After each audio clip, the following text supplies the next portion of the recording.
Hello friends, நம்ம இன்னைக்கு எதை பற்றி பார்க்க போகிறோம்னா, கள்ளக்குறிச்சியில் இருக்க கருணாபுரம் என்ற கிராமத்தில் வந்து 51 பேர் வந்து உயிரிழந்திருக்காங்கங்க.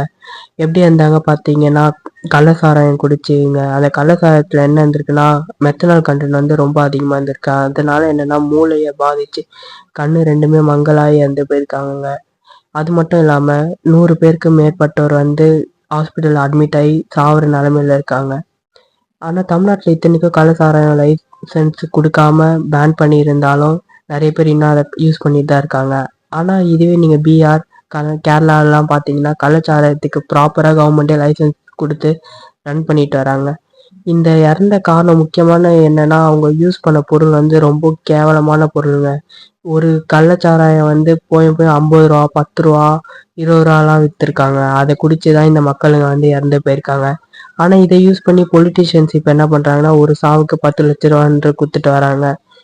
ஆனா ஒரு சின்ன பொலிட்டீஷியன் வந்து பெரிய பொலிட்டீஷியன் இருக்க வந்து இப்போ வந்து இதை பத்தி பேசுறாங்க தவிர, ஆனா இது காலகாலமா தான் இங்க நடந்துட்டு வருது. போன வருஷம் கூட மே மாசம் வந்து இதே ஊர்ல வந்து இறந்து போயிருக்காங்க.